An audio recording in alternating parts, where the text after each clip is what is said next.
Friend and Foe Adventure Co. is an immaturely mature podcast. Content warnings can be found in the description. Welcome back. Let's start with frivolous facts. I actually have one, sort of two. One's a little trivia. The Dawn, so flashback, right, to the hilarious reveal of the Dawn being Donkey, right? Donkey? Ha ha ha ha ha. Jackbots were named Jackbots because jacks in donkey terms are like male donkeys. Or are they actually? Yeah. I thought that they were like alpha donkeys, but then I was doing a little more research later and saw that it's just males. All male donkeys are called Jack, and then females are Jenny or Jeanette. So I should have had Jenny or Jeanette bots, but whatever. Can we just take a moment to picture what an alpha donkey would be? Like the henchest donkey in the world. You wanna go? And then this one is more related to the world of Elaspis, is that even during the day, you can see a couple of stars in the sky. Oh. I'm Kyle. I play the voice of Mercurius, and my frivolous fact for today is that he is a social smoker. He enjoys a pipe or a cigar if the occasion calls. Fancy. I didn't want him to be like me, a complete nicotine addict, so I was like, he can have one every once in a while as a treat. Socially, not problematically. No, not at all. Weed, though, all the time, constant. That's just assumed the entire time. Oh, yeah. Hello. Are we introducing? Did anyone else introduce themselves? I can't remember. Hello, I'm Phil. I play Tarquin. I didn't. I'm Riley. I'm the BM. A frivolous fact about Tarquin is that when he was at school, he developed a signature punch, which he called the TB jab. What? No. Well, the tuberculosis. Yeah. Right? Can you describe what it looks like? Oh, it's just a punch. Like right in the throat? It's just a smack in the... Well, no, I reckon it's in the shoulder where you get your TB jab. It's a punch in the shoulder, TB jab. There you go. That's glorious. I am Matt. I play Good Boy. And a frivolous fact about him is that it's that he is Mercurius's dealer. My man, you're my favorite student for a reason. No. You're my only student, but you know. I love this connection. This is glorious. What a big reveal. Are you dealing him like just the weeds or everything? Yeah. Mix of anything? I mean, whatever he wants. Where does Good Boy get it? I guess psychos know people? Don't worry about it. Okay. Hi, I'm Kimberly. I play Phaleon. And a frivolous fact about Phaleon, she's a night person. She enjoys the nighttime rather than the morning. Like she stays up late, probably too late, but she loves to sleep in. Yes, exactly. All right. Yeah, I like that. That's a good one. And then welcoming back, drum roll, and you heard his voice already, Drake Wilson. Hi, I'm Ian. I play Drake Wilson. And what are these frivolous facts? Let's get one of these going. These are kind of cool. Yeah, it's the opposite of a badass fact, right? Yeah, it's strange. Frivolous fact about Drake Wilson. Normally when I do the badass facts, they have to be about me, which is unfortunate. But this time I have a character, and that character is Drake Wilson. And a frivolous fact about them is that they get a small tattoo for every time that they die. But I won't tell you where. Uh-oh. Mystery location. The imagination roams. I can't wait. That's going to be a series finale reveal. Sorry, everybody's thinking about your nether regions now. Enjoy, listener. Yeah, they're like, butt or dick? Everyone's going to be making search checks when they see me just to see if they can. Nah, I'm going to go straight for the interact checks, mate. Oh, no. Previously unseen on Friend and Foe Adventure Co. Flashback a few days to Everfalls. A shadowy figure watches as his plan starts to come together. He watches as a robot in handcuffs is walked out of a building. V1CT0R, or Victor, is key to the Salamanca's operation in Everfalls. They will send their best lawyer, Grizz, on the next Elaspis Express train heading that way. He pulls out his Echo Stone and calls someone up. Hillbilly Joe. It's done. Let me know when they hook up the private car in Geohold. I'll fast travel to Jarburg and bring the distractions. Hillbilly Joe watches the train station until the next afternoon when he sees the Salamanca's private car get hooked up to a train. He gets on the train and sends out the info to his contact. A team of vault hunters gets on the train. We look towards the back of the train where a small child sneaks into the cargo car. She goes up to the second floor of the car and makes a small luggage fort. Later that night, 4 vault hunters play drinking games, dance on counters, and party. A while later, while most of the train sleeps, Hillbilly Joe sneaks to the private car. Once inside, he starts pouring some of his moonshine into a couple of liquor bottles throughout the train. Word has traveled throughout Jarburg that the Salamancas are sending Grizz to Jarburg. It's short notice, but a few agencies manage to get a few vault hunters to the train before it takes off. Jebediah and Hurley drop their bags off in their sleeper car. They wouldn't have minded economy class, but the client is wealthy and didn't question paying for a sleeper car. All right, Hurley, we're going to need some sort of distraction here. Are you thinking what I'm thinking? I think so. Let's go get some grub. They leave their private room and head off to the cafe car to see if they can't find some bait. Meanwhile, in first class, Bada Bing, Jolly Grim, and Chrono Rex are talking to a vault hunter in an eye patch. Bada Bing turns to you and says, "Are you sure the info is good?" Oh, it's solid. It'll definitely be here. And all you want for this black echo that has contacts on it, all you want is 1,000 gold? That's not asking much, and you're saying it could make us millions. Yeah, I mean, it's more... There's more to it than that, but 1,000 gold is fine for me. It's more about the experience. Hell, all right, I like the cut of your jib, but if you cross us, no, this isn't going to end well for you. Oh, I've crossed people before, and it hasn't gone well for me in the past, so wouldn't dream of it. Meanwhile, word is spreading out from Jarburg. Wynn hops onto a Saurian and begins riding away from a now slaughtered bandit camp in the middle of nowhere. She heads off until she can see the train tracks and waits for her moment to strike. In the cargo car, Princess Consuela puts her crackers and water back into her bag. As she hears people hurrying up the stairs, she peeks through her fort and sees 4 people hiding at the top of the stairs. She recognizes them. She's about to emerge from her fort when she hears metal crunch and then fall to the floor. The vault hunters look curious and cautious, but eventually head down the stairs, and she decides to wait.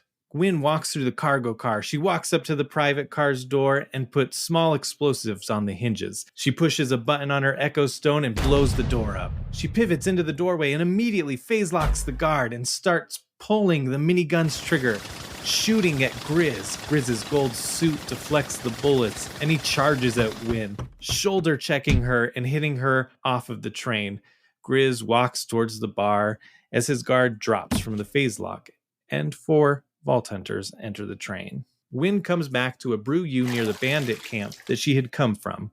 Though her wounds aren't quite healed, and that's strange, a spider ant comes scurrying up and starts to lick the wounds clean and cauterizing them with its corrosive saliva as it fuses the flesh together. When she's healed enough to leave, she fast travels to her safe house, grabs a bunch of explosives, fast travels to Everfall, steals a Saurian, and rides off southward, following the train tracks. On the roof of the private car, Hurley stands by a ventilation pipe with a smoke grenade at the ready, while Jebediah watches through a skylight as everything takes place, his silver rope tied to the ladder on the front end of the car, waiting for their moment to strike. Looks like those 4 vault hunters took the bait, and will hopefully give them their opportunity. In first class, Bada Bing and gang hear the minigun and start running towards the back of the train. Grizz is 5 drinks in when he has the bartender pour him another. He monologues, he dies. Jebediah knows it's now or never. He gives the signal to Hurley. She drops the smoke grenade. Jebediah opens the skylight and slides down the rope as smoke fills the room. The body should be 4 steps in front of him. It is. He pushes the gnome away from the body, flips Grizz over, and begins going through the pockets. Damn, it's not in here. 4 steps back to the rope, tugs on the rope. Hurley pulls hard and lifts the rope back up.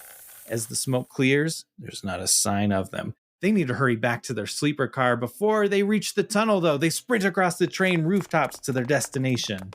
Bada Bing and the gang begin to rush through the quiet car, but are given a warning by a stern Adrian Stormheart. They walk briskly through the rest of the quiet car. As they exit, they immediately start to run around the platform of the private car and see smoke coming out of the door. Oh shit, someone must have beat us to it. Then they hear someone run across the roof and they catch the glimpse of someone jumping to the roof of the quiet car. They quickly turn around, though the Vault Hunter hesitates and looks towards the smoky entrance. Jolly Grim pushes him and gets him moving towards the front of the car. As they run through the quiet car, Adrian calmly puts away her book, stands up, and holds out her arm. Vault Hunter, why don't you give me a little... Let's go traverse check. I got a 10 total. You start to duck, but you don't quite make it. You get hit, you stumble onto the ground, but you pick yourself up pretty quickly. You don't realize that these little brown somethings that you brought along with you for later fell out of your pocket. Just a couple of them. Shouldn't be too big of a deal. And then Jolly Grim isn't as quick. He's a little blindsided, doesn't realize what's happening because he can't see in front of him, and he runs right into the arm, gets the full force of Adrian's clothesline, and is knocked to the ground. The rest of your crew continues running through. Bada Bing stops between two of the passenger cars, climbs up the ladder, and looks to see if whoever was up there is still up there. He doesn't see anything, climbs down, just says, let's keep going. Let's go to the front, and we can find him from there. In the frontmost passenger car, you're running, and there's a man with a large wooden plank, and you brush up against that wooden plank, and it's causes you to stumble a little bit, and more of those little brown, whatever you're carrying, falls out onto the train car floor, and you brush it off, you keep running. Everybody runs. You are almost to the first class car, and Bada Bing stops you. Chrono Rex, go on ahead. I gotta talk to this fella right here. There's something that doesn't quite add up with you.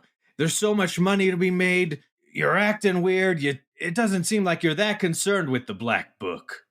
Some things are more valuable to others than they are to me. And then I will give him a wink, which now actually looks like a wink. Because since last time we saw Drake Wilson, he has drawn on a cartoony eye on the red eye patch.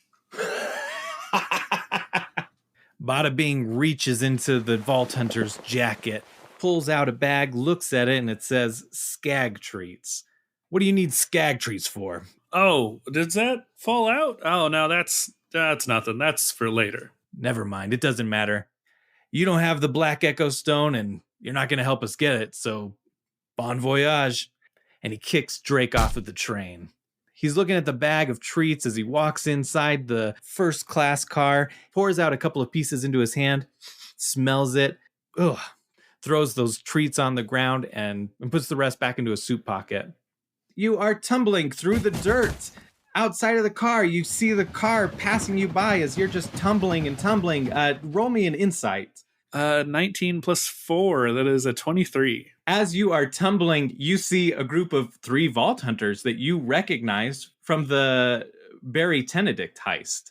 And then as you tumble even more, you see one more Vault Hunter that you recognize from that heist. They're all on this train. And then you die. All of that trauma kills you. You disassemble. You come back at the Brew U at the train station in Jarberg with a nice new permanent trauma. Oh, yay. Another one. Go ahead and roll a d20.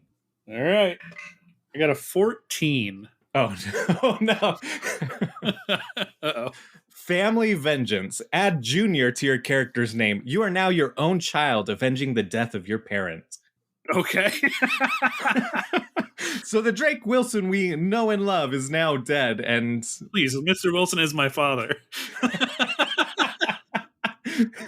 I don't know if... I almost imagine this being like, you're still actually Drake Wilson. You have all of his memories, but you perceive yourself as your own child. It's like the weird cloning thing where I'm just like, yeah, I'm no longer me. I'm a different version of me. Because otherwise, I don't know how this is going to work.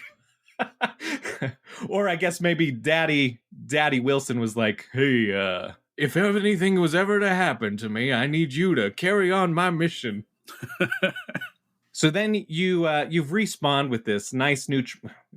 I mean, you didn't respawn. A new version of you respawned, I guess, and a son, prodigal son. You saw the vault hunters that you recognized. Do you think you would contact Amir or try and contact them or anything to, like, they're still on the train. They've helped you before. Well, it's either I hurry up and get back to the train or I contact Amir while trying to get back to the train. So you know that it's going to Everfalls and you're able to fast travel to Everfalls. So you think maybe I can just go to Everfalls and wait for the train or start heading towards the train from there? Yeah, get ahead of it. So you call Amir and he says, Drake Wilson, you old so-and-so. What's up? That's Drake Wilson Jr. Now, I had a mishap recently with a train. You have seems like you might have a team working, huh? Oh, yes. Are you no longer on the train? No, I seem to have lost my balance when I got kicked in the chest. So, as tends to happen. That's unfortunate. Back at the Brew U, the station back, so. Well, I'm not cutting you in on the Echo Stone. Oh, that's not why I was there. You know me better than that, Amir. I suspected. What can I help you out with? Well, our mutual friends that are on the train, what are the odds that they'll, you think they'd help me in getting back on there and collecting what I need to collect? If what you're needing collecting is what I think you're needing, then I have some information for you. If we can come to an agreement, I think I can get them to get it for you. I mean, more bodies can't hurt, I guess. All right, I'll reach out to them now. Thank you kindly. I have a train to catch. Amir calls them up, but gets a busy signal or whatever, out of service signal. They must be in the tunnel and not have service, so he'll keep trying. You know that it would be faster for you to go to Everfalls and make your way from there. So you fast travel to Everfalls. It's nighttime. It's going to be, let's see, you know that they're in the train. They might be there in like a couple of hours. Do you want to start working your way there? Do you want to wait at the train station for them to arrive? Yeah, I guess I start working my way back, because if I can meet them before they hit the train station, I feel like moving train is always a better way to get in and get out what I need to do than if it stopped at a station where there's way more people. After the 3 vault hunters had passed Hillbilly Joe in the cafe car, he knows it's time to move. He makes his way towards the private car, passing the 4th member along the way. When he gets to the private car, the gnome bartender is standing at the bar, drinking the final shot in a line of shot glasses. The gnome looks at the psycho and says, "Do whatever you want. They're going to kill me." Chokes for a moment and drops dead from the poison. Hillbilly Joe begins looking through the car, the bookshelf, checking behind paintings, knocking on wood panels, tearing apart the red couch with gold lining.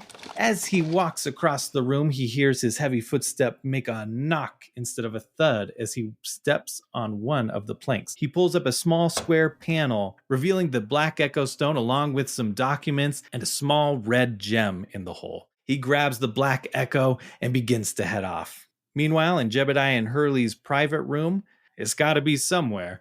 Do you think he could have hid it somewhere in the room? Yeah, I reckon he could have. Let's wait a few moments and we'll go back and check. All right. Wynn sets up a pile of explosives on the train tracks and gets back on her Saurian. Later, in the engine car, she sets up a device with magic runes. She touches them in a certain order and they glow green. This is the point of no return. No more Brew U unless she gets what she wants or the train crashes. We skip forward a little while and we rejoin our down on his luck vault hunter. You've been walking along the train tracks for a while, and in the distance, you can see the train rising in this big purple, bluish, swirling aura. And then a few moments go by and you see the train drop. That can't be good. Yeah. So, yeah, what do you do? How would I get onto the train at this point? I mean, that might be a self-fulfilling prophecy right there of you just saw the train drop from fairly high in the air. I think you would know it's not going to be moving anywhere. It's a stopped train. No, fair, yeah. Well, I guess that's where I get on then. I guess that's when I get to hop on. And you continue walking down the tracks towards the train. Yeah. And now presently on Friend and Foe Adventure Co. All right, you all are walking along the tracks, and Business Child goes right up to Good Boy and says, "Why do you look like that?" Why don't you look like this? I don't know. I don't have... Mind your own business. I swear you didn't have these, like, ice lines through your body before. Oh, like that. I'm a ghost. Oh. Now. Okay, look what I found. I found 3 gold. And you guys are now approaching the train wreck. And Princess Consuela comes up and says, "I found 6. What happened here? Did this all get lifted up like the rest of the train?" Hang on, when you say approaching the train wreck, I thought we just come from the train wreck. Oh, What sorry. are you talking The about? engine car. The wrecked engine car. Because, the train is the carriages that the engine pulls, Riley. Jesus Christ. Oh. I am so sorry. This was my fear. It's funny that, we did, 7 train episodes, and the entire time I was like, when is Phil going to correct me on some train facts? Because I know nothing. Well, it's now. All of our listeners with an encyclopedic knowledge of trains and their workings are just going to be cringing. Shout out, Char. What's going on, dude? They stopped listening. They were like, this is too much. These inaccuracies are ruining the whole podcast. 1 star. Immersion ruined. So Princess Consuela's like, yeah, what happened to the engine car? Did it get lifted up? That's what she say. Yeah. That's exactly what happened. It was Win. Win did that. Certainly wasn't me or Pancake. Okay, cool. Did you say win or wind? Yeah, it must have been the wind. Never should have come here. Oh, no. I like this somewhat because I'm just now realizing, yes, he was a ghost during that, but does he have memories of being a ghost? Because when the train actually crashed, he was a ghost. He was ice chunks. Yeah, I just remember it being very cold and rolling. All right. Well, about 300 squares past the engine wreck, you see a pile of dynamite. It's right there on the tracks, just like Wynn said it would be. Lo and behold, somebody comes walking around, and you recognize this feller. It's Drake Wilson. Oh, hello. Oh, hey. No? Hey, Drake. Good to see you again. Hey, kind of hesitated there, but that's fine. It's Yeah. good to see you. You look at Drake, and there is something different about him when you look in his eyes. Okay, so the first thing you notice when you see Drake for the first time after this long time is that what used to be just a blank red eye patch now has a cartoon eye drawn on it, so it's always open. So that I can wink properly now. Hey, we haven't seen you since you bailed on us in the Seas 5 mansion. Yeah, but it seems like you didn't need my help after all. You guys really crushed it.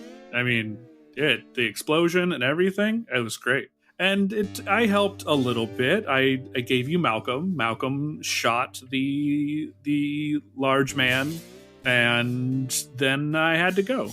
Yeah, Gryler Curtin. Yes, he did have a name. That is true. It was a thing that I remembered. I usually end up forgetting the people who betray me after they're dead. It's understandable.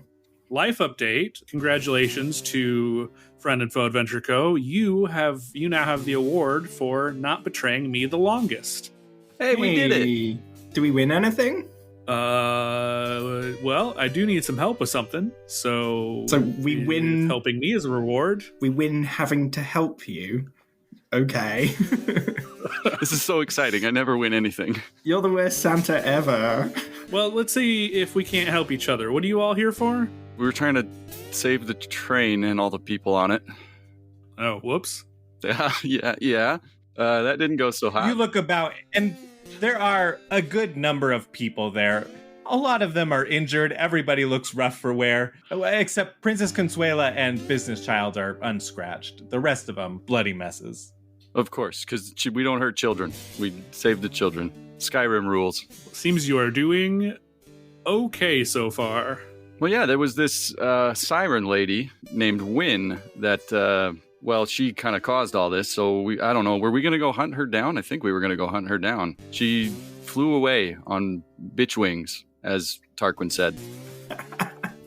And then Tarquin takes damage for you referencing his... No, I'm just kidding. Totally kidding. I'm so sorry. At it.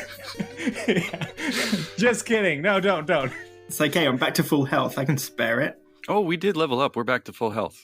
Oh yeah, you can see I've gotten a little stronger too. I got this nice new combat rifle here. Found it on a corpse Nice. that I killed. What's her name? The rifle, not the corpse. It's called the Abiding Impaler. Oh, nice. Fancy. I knew a girl called that at high school. Man, I wish I knew the spiel that Solid Snake gives about the pistol. You know the one? The meme? I would recite that, but I don't remember it. Insert Solid Snake speech. Yeah. The feeding ramp's polished to a mirror sheen. Nearly every part of this gun has been expertly crafted and customized. I just wanted to admire his rifle. Wink.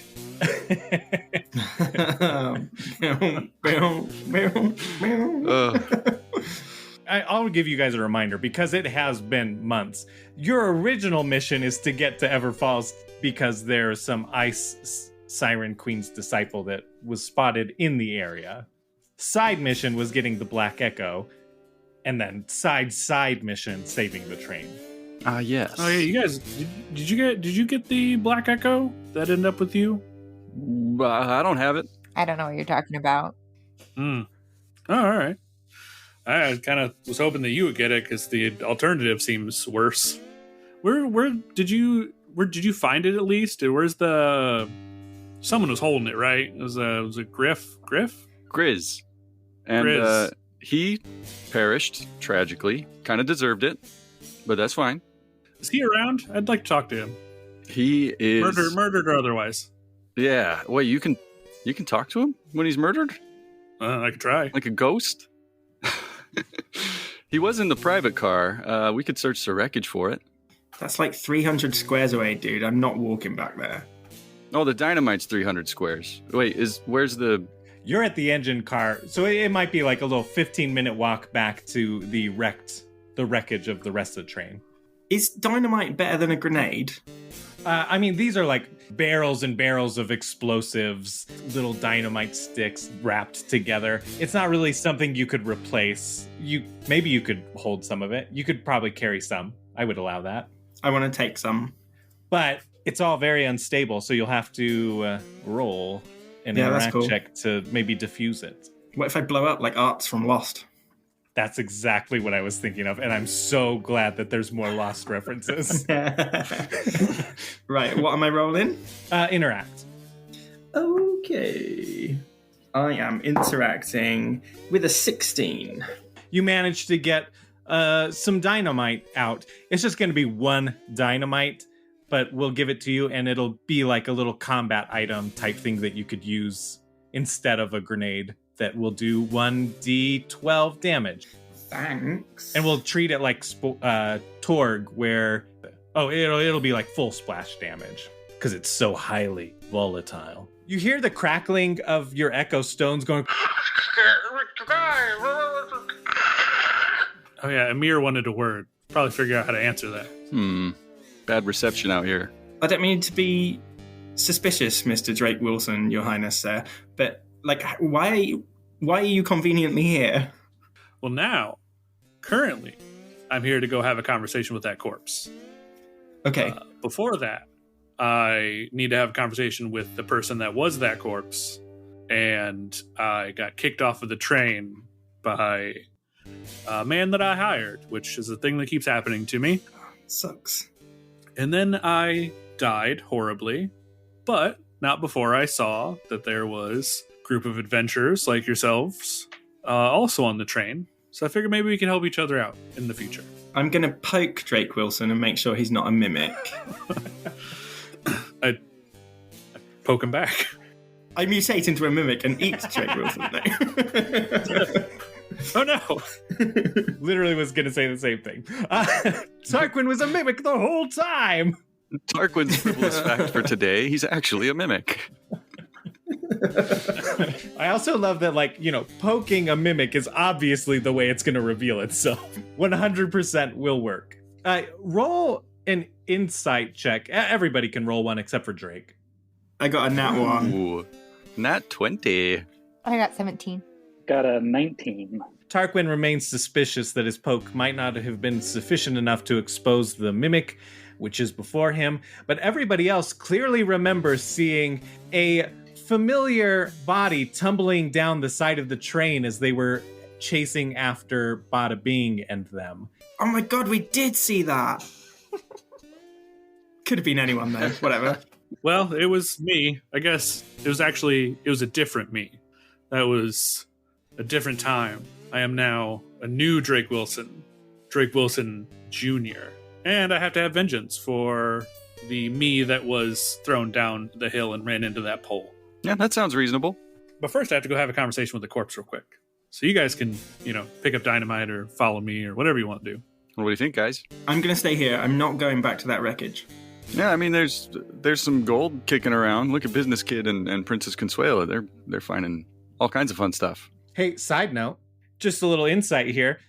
He found 3, she found 6, which adds up to 9, and that is the amount that Wynn's shield dropped. Oh. 9 gold, cheap bitch. And that is 6 points of damage. Thank you very much. The crackling on your echo stones comes through even more, and... Can you hear me? A little. Can you hear us? Hello? Can you hear me now? Stop interrupting the device. Okay, Amir, I'm going to say now, and you tell me when you hear it. Now. Can you... now! Jesus Christ, guys, he's Kyling really hard. Yeah. Wait, who's Kyle? Echo stones like phones. If we go to like higher ground, will that be better? Here, get on my shoulders. Give me an insight check. 18. You're thinking like, oh, maybe something is disrupting the call, and it makes you think of like, oh, how did that siren bitch stop the fast travel and respawn? So you think maybe there must be a device around there somewhere that's disrupting all of that. Guys, I think there might be a device around here somewhere that's disrupting all of that. Should we find it? Well, should we do a split party? Like, does anyone want to go back to the wreckage with Drake and find Grizz's body? Because some of us can stay here and find the device, and other people can go back there if they want. Yeah, I could go with Drake and give the corpse another kick. I wouldn't mind that. Great, more the merrier. I can stay, because I'm not sure about Drake right now, because he did ditch us. All right, I head walking off that way. I guess Mercurius is coming with me. Yeah. Anyone else? I do one last... I'll stay here. Are you sure? Because this is the perfect opportunity for another Lost reference. We have to go back. Oh. Yeah, no more Lost references for me this week. Okay. That was a one-time thing, Riley. He reached his quota. Mercurius, Drake, you start heading back towards there. The rest of you are staying there. Hurley is helping Jeb. He's got that missing leg now. And they're hobbling down the tracks, and they turn to you and say, I think we can handle this. If you need to do something else, if you need to stay around here, that's okay. We're just going to keep heading up, and we'll get to Everfalls. Yeah, okay, bye. Bye. And Princess Consuela's like, I'm going to go too. That way I'm not here for the whole adventure. Bye. So the ones that are staying behind, that would be Tarquin, Good Boy, and Phaleon. What are you doing? Are you going to be searching for that device, or? Right, guys, plan. If we use the Echo Stone to, I don't know, if we have a call going or we're playing Summit, like an Echo Cast or whatever, we can use it like a scanner. When we're near the device, it'll become more broken up and staticky, right? Yeah, that's a good idea. Sounds good to me. That's what we're going to do then. Can an Echo Stone play music? Or we have Echo Casts, Echo Stations. There's all sorts of Echo things. Yeah, okay, we're just going to turn it to Echo Radio or whatever. Everfalls FM. You turn it to some random thing. And then you just roll a search check. I only got a 12. So you start off, you turn on your Echo Stone to some random station, and you can hear when you have trials and tribulation, you must and you start walking around, and it stays just as staticky. Sometimes it even clears up just a hair.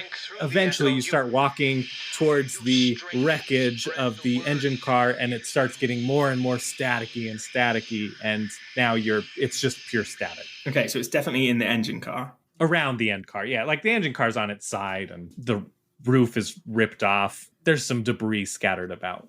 Okay, well, I guess I'm just start like searching through the debris. Wait, no, actually, if we destroy this device, that'll sort things out, right? Yeah, like it'll clear up your echo stones. It definitely ensure fast travel and respawn is enabled again. So if we know that it's in the engine, I'm just going to chuck my dynamite, or near the engine, I'm just going to chuck the dynamite in that direction, blow the whole fucking thing up, and then ta-da! You light it, you throw it. I'm not even going to make you roll or anything for it. You don't even need to roll the damage. I like this immediate use of dynamite, and it explodes, and then immediately on your echo stone you hear, "Whisper into the echo, and you will be fully embraced. You are not alone." And then you turn it off. Okay, now we can speak to Amir. Hooray! Nice. "Hey, you've reached Amir. What's up?" I'm going to hand the Echo Stone to Phaleon, because I don't feel like making small talk with Amir after my recent bereavement. You called us, and so we're just calling you back. What's up? "Oh, yeah, you've been out of service way longer. You should have been out of the tunnel like an hour ago." Yeah, some things happened. "Okay, well, you remember your old friend Drake Wilson, right?" It's a loose version of the word friend. "Well, you take what you can get out here. He doesn't try and kill you, and that's all that matters to me. He and I came to an agreement, and we could use your help on a little something. He's got his mission, and he could use your help accomplishing it. You guys must be close to arriving at Ever Falls, but if you can help him out, I know he's looking for Bada Bing and Grizz." I'm sure we'll be able to find them, but what do we need with those people? "Well, he needs to have a chat with Grizz, and I think that you could help him get that chat accomplished." Well, he's already headed to find them with Mercurius. "Oh, I guess that's something. You could help him. That would be nice. Whatever they need. I guess just wait for word from them, I suppose." Okay. Is there anything else? Did you get that Black Echo Stone? Maybe. I'm the one that's paying you for it. Okay, yes, we did. Okay, great. When you get to Ever Falls, you can put it in a little echo box and it'll teleport to me. I'll give you the coordinate. We'll arrange payment there. What was the payment again? 500 gold each. Okay.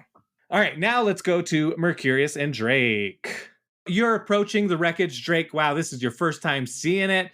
There's one car that is standing upright across the tracks, and then the other car that's connected behind it is slanted upwards into the trees in the jungle. There's no cars on the other end of it, but there is a hill on that other side. You guys are fast approaching that. I don't know if Mercurius wants to give directions or whatnot, but... He was in that one last I saw. I'm just looking over the wreckage and stuff and being like, wow, that went way sideways, huh? Yeah. Oh, boy. Yeah. I mean, I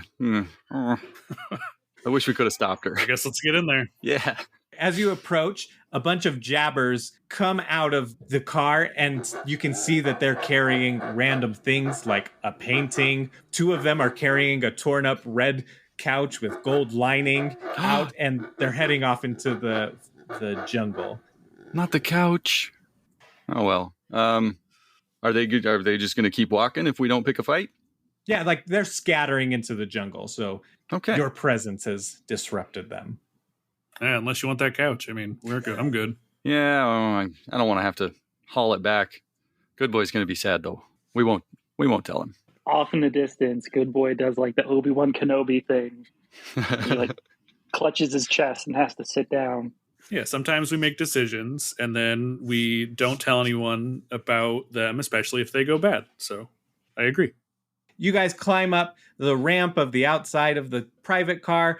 You get to the door and you look in there. You see the dead gnome, but oh boy, where's the dead Grizz?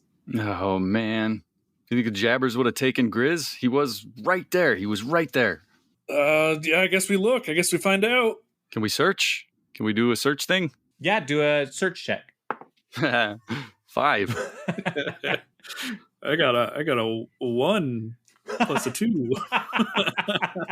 Okay, yeah, you both are searching inside of the private car, and all you find is a little square that you didn't notice before. Well, Mercurius didn't notice before. There's a square hole in the floor that is empty, but other than that, Secret compartment. And where does the round shape go? That's right, in the square hole.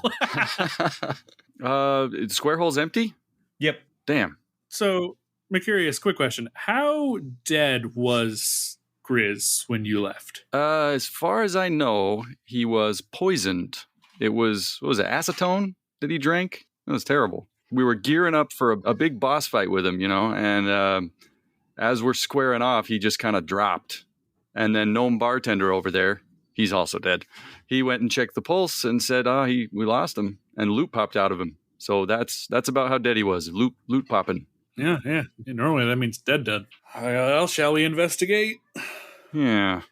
Yeah, you can hear off in the distance those jabbers, but other than that, you're not finding a whole lot. You do hear Amir come through. Oh, I finally got you. Okay, never mind. I talked to the rest of them. You're good. But they said that you're helping Drake. Thanks, Mercurius. You're the best. Hey, I'm the best guy. I don't know what the rest of them are doing, but, surely it must be really important to not be here with you all. Well, yeah, they had to fix the radio, so we could call you. Great. I'm glad they did that. Me too. Good teamwork, guys. Everybody, well done. Our job here is complete. All right, so now with 0 clues, what do you guys want to do? Maybe I could roll insight to maybe I could know if Grizz wasn't dead, what Grizz would do. Go ahead. If I were Grizz, where would I be? If I were Grizz and I rolled a 16, what would I do? Ooh. Okay, all right. You think that he would head straight to where he needs to go to accomplish his mission. So you think he would have walked along the tracks, if he was alive, to Ever Falls so that he could finish his mission of advocating for a good old Victor over there. But you did not pass him on the way, so doesn't look super good. Yep, that's unfortunate. Yeah, if I were Grizz, I would have headed there. But we didn't see him. So either we're blind or he found another way. He's a pretty big guy, and he's wearing a pretty gaudy outfit. We would have noticed him. Yeah, unless he fast traveled. Ooh. That's how I got ahead of the train. Fast travel was disabled. It didn't come back online when... Well, I guess it would have come back online when Tarquin blew it up. God damn you all to hell. Roll me an insight. Insight? I'm feeling about 12 insightful today. That is literally exactly what you needed. Yes. You think about, those jabbers came and you saw them carrying off the couch and some other goods in their hands, various valuables. And then you think about his outfit and how it was like this glorious gold outfit. And I did mention he had a gaudy outfit on. Yeah. I think the jabbers took him. Oh, I mean... Yeah, I guess I wouldn't put it past him. He had like a gold suit and rings and necklaces, and he was to the nines. So he looks valuable.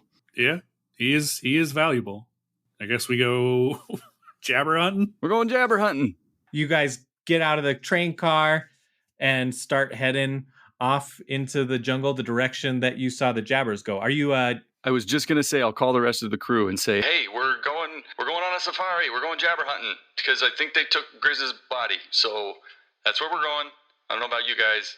Tarquin doesn't have his Echo Stone, so Phaleon, you're holding his Echo Stone. I'm just going to talk to Tarquin and Good Boy and ask, should we go? Did they say where they were following the jabbers? No, but I can ask. We can hear them in direction from the thing. From the thing. It's that direction. North left. I guess we could try and sort of head round and pincer the jabbers, go at them from 2 directions. Okay. They're east. I had to pull up the old map and look at it. East of the wreckage. So for you all, southeast. We're gonna pincer the jabbers and jab the pincerators. Okay, we'll head southeast and we'll see you somewhere there. You all start heading that direction. You're wandering for a little while. Mercurius and Drake, you have the advantage of being able to follow the sounds So you've got a pretty nice, clear direction you're following until eventually that fades as you get deeper. They're moving faster than you were.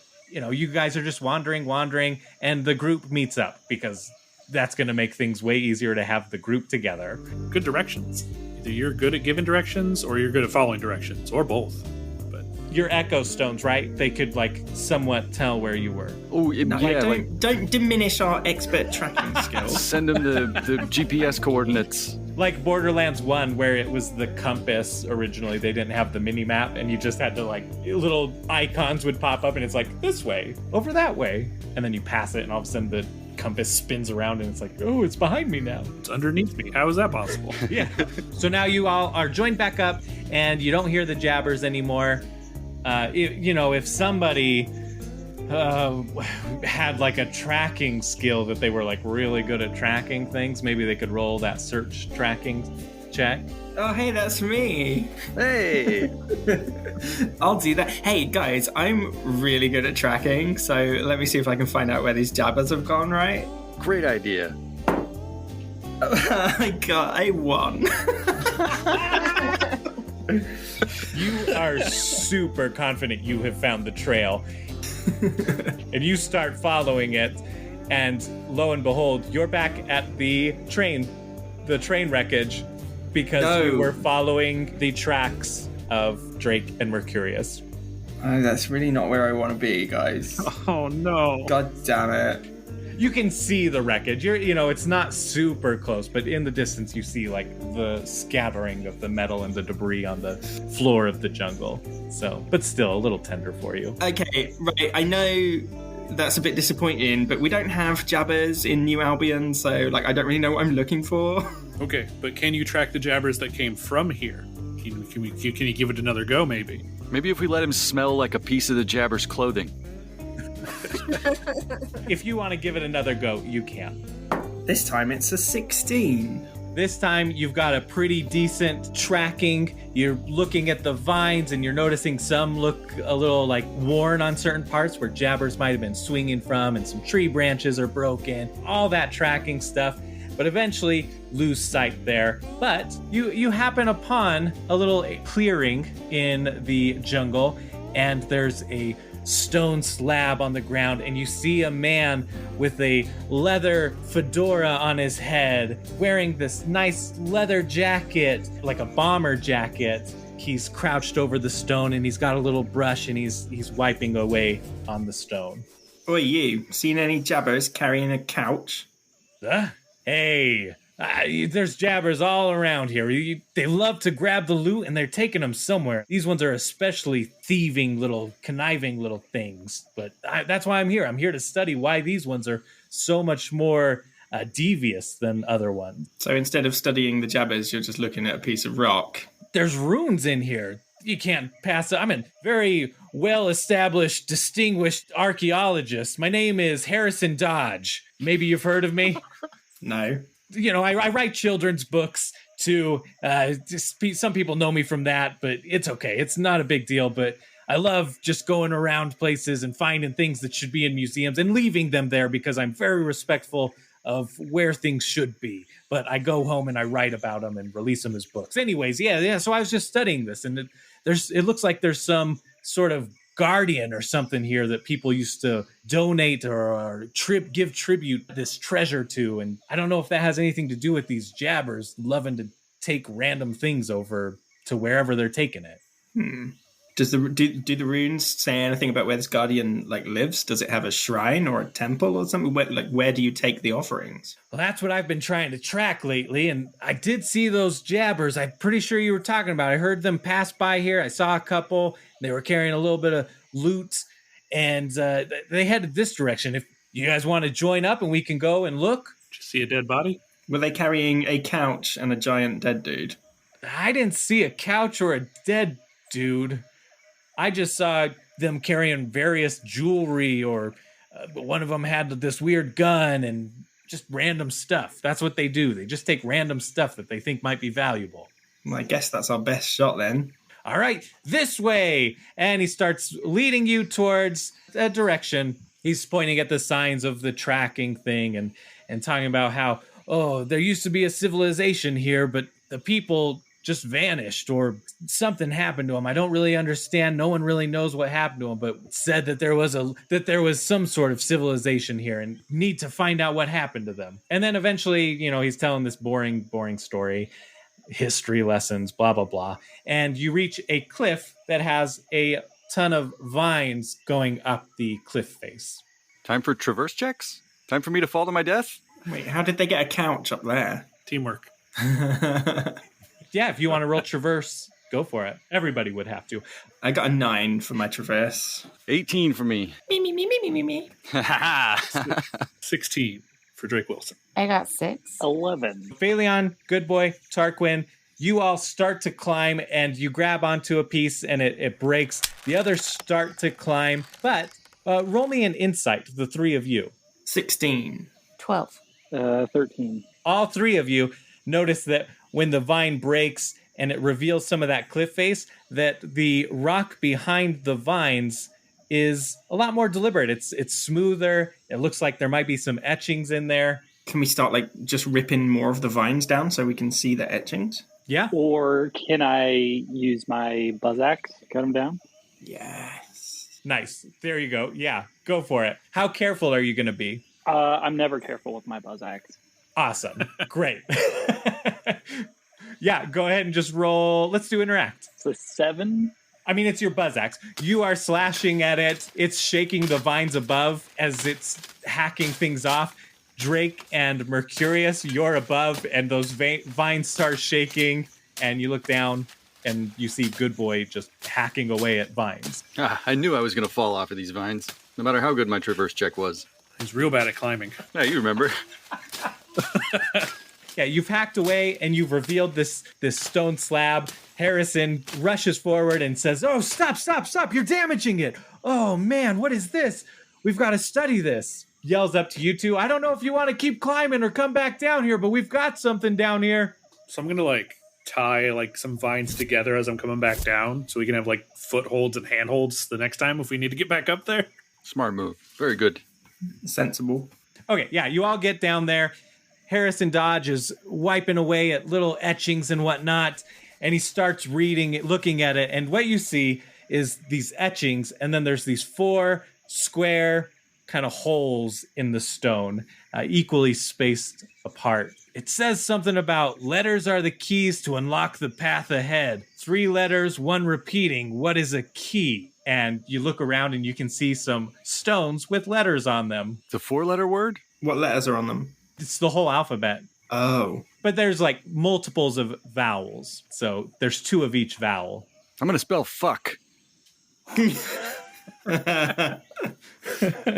Okay, yeah. You take the 4 letters, you spell fuck, and they all turn red.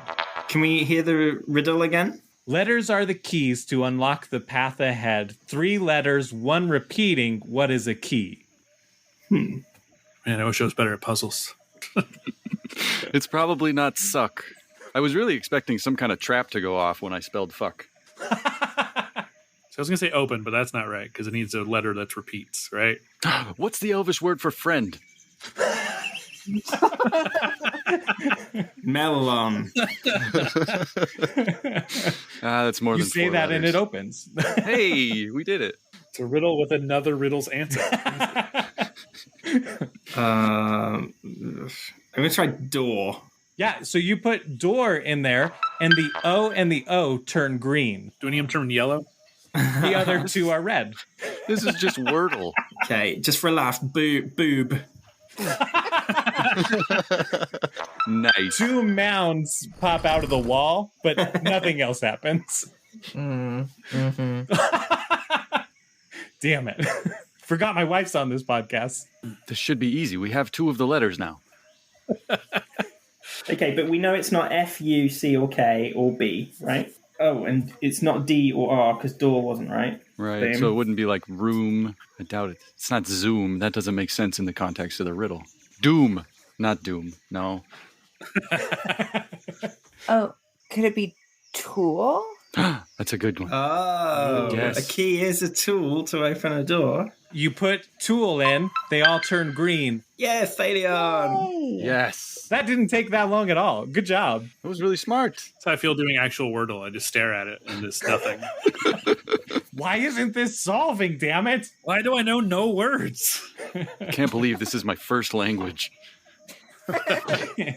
You hear a loud crunch and some stone grinding, and a large square segment of the door pushes inward and then slides to the left and reveals an opening in the cliff face. And where do the adventurers go? That's right, in the square hole. I already made that joke. Can I make it again? That's fine. Yes, rule of threes. It has to come back one more time. Okay, I'll try and make a third one.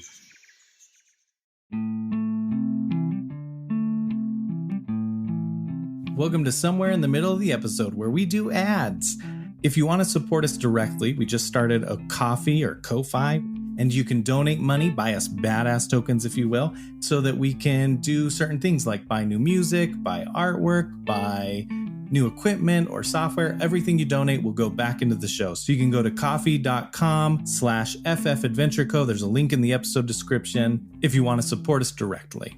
If you want to try Bunkers and Badasses for yourself, you totally should, and you should let us know how your adventures go. But first, you need the source book. So go to nerdvanagames.com and buy yourself a source book. If you enjoy listening to us, then go check out Bad Assets. Ian Moss, who has played Drake Wilson in our podcast, he is the BM over there, and he BMs for a great group of folks. They have great chemistry, and right now they are playing through the Assault on Dragon Keep, which is in the source book. It's really fun. Such a good group. You can watch it on YouTube, and they have the actual battle maps and whatnot, or you can listen wherever you podcast. Bad Assets. Third one. If you look inside, it is a dark hallway. You can't see that far ahead of you in there. We got any torches? Are we torched up? Harrison Dodge should go first because he's expendable, right? No offense, dude. No, you're right. I'm the main character here. There's no way I could die. Yes, that's exactly what I meant. Yeah, he's okay with that.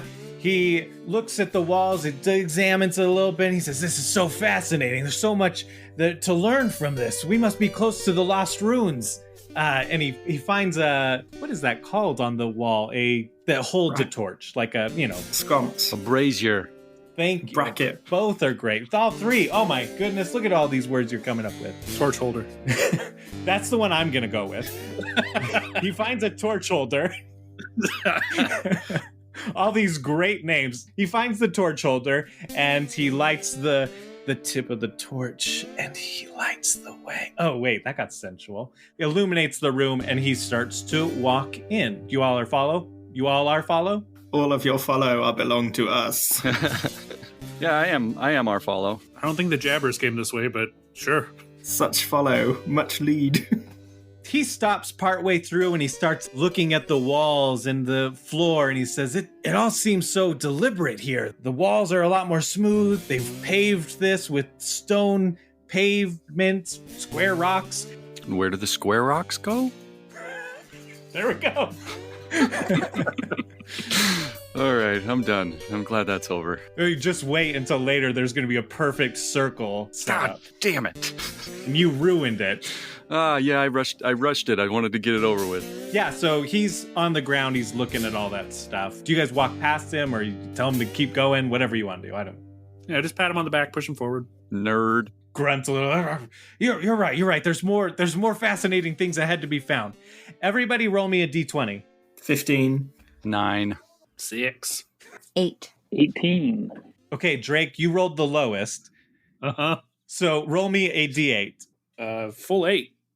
You're walking. You feel a stone underneath your foot press down and give a little bit. And then you take your next step as you're in stride, and a stone in front of you pops up, catches your foot, and it causes you to stumble a little bit. You take 3 points of embarrassment damage. Oh, I go straight to health. Yep. I'll try and stand myself back up. I'll by bracing myself on the wall. These are the deadliest traps of all. They attack your self-confidence. A step that's just a millimeter too high. With that, are you all just going to continue walking? I don't know if anybody would have necessarily noticed that. Yeah. Like they would have been like, oh, okay, walk much? No, we all saw it. I already sent a message on the Echo Cast saying, oh my God, Drake Wilson, OMG. Okay. Who's the next lowest? I had a 9. Somebody got a 9. Okay, yeah. Roll me I a had D8. an 8. Oh, Kimmy. Okay. Kimmy, you roll me a D8. Okay. I don't really want to. A 6. You step forward after seeing that, you're not paying attention or anything, and you feel one of the stones pressed beneath your feet, and then a bunch of small rocks shower on top of your head, and you take 1 point of damage. Guys, I'm noticing there might be some booby traps on the floor. Can I grab Harrison Dodge and just like push him forward into the corridor? Aren't those on the door? No! Why did that take me so long to understand? I was waiting. I was like, no, okay, nothing. All right, cool. Move on. I totally get it. Oh, guys. the boobs. Yeah. Those weren't booby traps. Those were booby treasures. Oh. Can the BM take damage? Is that a thing?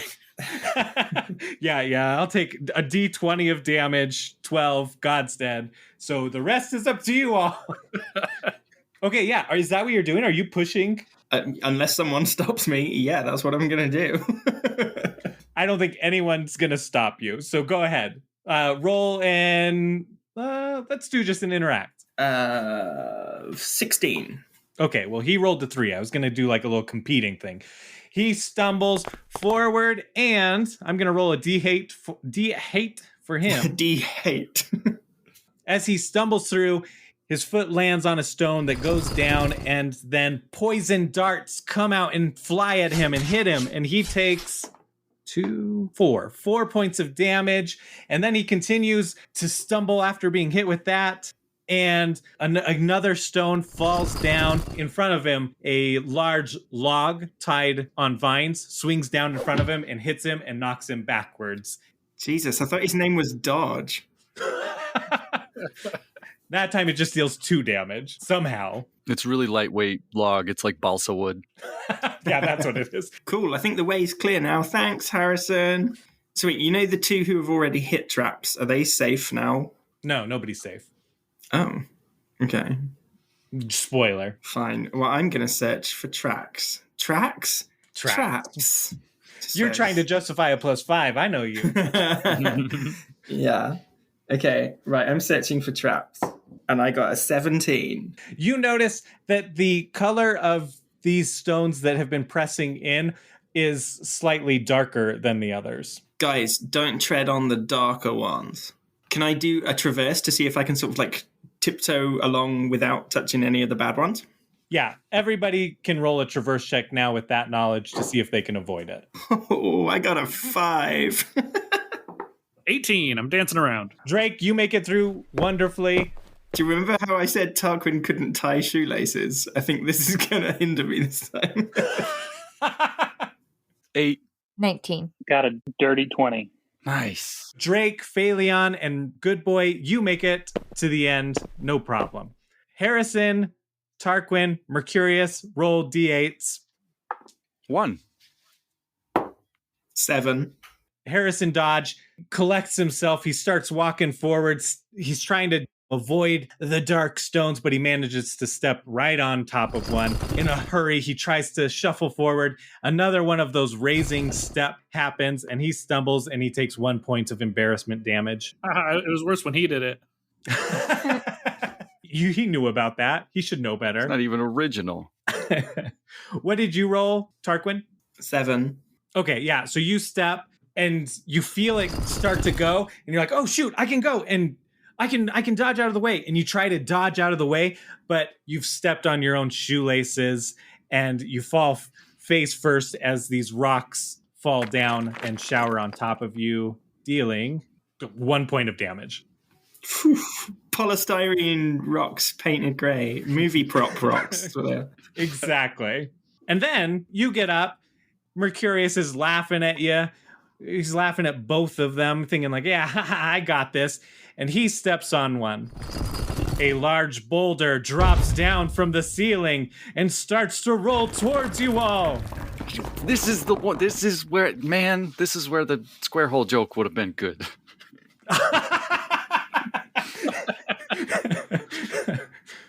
Fourth was better than the third. It worked. Shit. You just edit the third one out. Hey, now I'm done with square hole jokes. Drake, Phaleon, Mercurius, you're all safe. The rest of you need to roll a traverse check. Sprint check. 19. 4. Harrison dodge. Tarquin, you manage to keep right on ahead of it. Occasionally you trip something and rocks will fall, but you're going so fast that it doesn't even hit you. Mercurius, you're getting kind of the blowback of all that and trying to dodge them behind everybody else and falling behind more and more. You're almost out. You don't quite make it though, because that boulder catches up to you right as you're at the end. It hits into your back and pushes you forward. It rolls over you and then rolls on, and everybody's cleared out of the way on the other side. And you take 9 points of damage. Okay. I thought you were going to say it crushes you to death. Whoa, that was a close one. Sorry, fella. Oh, I'm good. You'll do better next time, kid. I don't know what Harrison Ford says. Or Indiana Jones. He says, great kid, don't get cocky. Oh, because Dodge is a car, like a Ford. I get it. Oh, there you go. That large boulder continues to roll forward and then drops into like this little pond. You look about this cavern and it is gorgeous. Wow, you have arrived. There is green foliage growing out of cracks in the stone flooring. That same kind of like stone, what do you call those? Like pavers, just rocks intentionally placed to be decorative and give a walking path. But there's like, it's been overgrown because nobody's been taking care of it. And there's small ponds scattered throughout. They've got moss in them. They've got little lily pads, whatnot. You look at the cave walls and there are trees and vines that breach the wall on the ceiling of the cavern and the walls of the caverns. And in those trees, you can see little huts and you can see jabbers just kind of like lounging about. They aren't even really paying you any mind. They're just eating, they're chilling, sleeping. And then near the back, at the peak of the cavern, is a canopy of green leaves. And you can see sunlight coming down through that. Where those sun rays lead is down to a small stone town kind of thing that you can see. It's got like rock walls surrounding it, and you can see some little rock buildings in there. And Harrison steps forward, takes off his hat, puts it to his chest. These must be the lost ruins of Arcan. It's said the people of Arcan worshipped the Jabbers, and all their finest goods would be given to the Guardian. I don't know if the Guardian must be here, if it's still alive. Wow, that's crazy. You can see a couple of Jabbers come down from that canopy at the top of the cavern, slide down some vines. They're carrying some stuff, and they go behind the walls into the town, and then they come out and they're not carrying anything. Can I talk to him? Yeah, they're a little ways ahead of you. They're more into the, I mean, you could talk to any on the walls or intellectually. Yeah. Yes. They're streets ahead. Yeah. I was going to give him the Tarzan treatment, like, me, Mercurius, you, Jabber. They're just going to look at me like I'm an idiot. Where Grizz, shiny orc. Roll me a talk check. I mean, you're doing this. This is happening. You're talking to one of the Jabbers up in a hut nearby. Oh, you're going to love this. I rolled a 1. One of them throws a banana down at you and hits you right in the face, dealing 4 points of damage. I'm just glad it wasn't poop.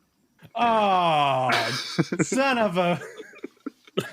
It's too late. I already said it. But oh, thank goodness. But, Yeah, I'm not talking to any more Jabbers. I'm careful done. Going forward. Is that banana on the floor now? Yeah. Great. I'm just noting that for use later. You guys are like at the entrance of this, but it's like 50, 60 squares ahead of you to the town. Wow. Well, I mean, that's where I got to go. I got to push past Harrison and be like, yeah.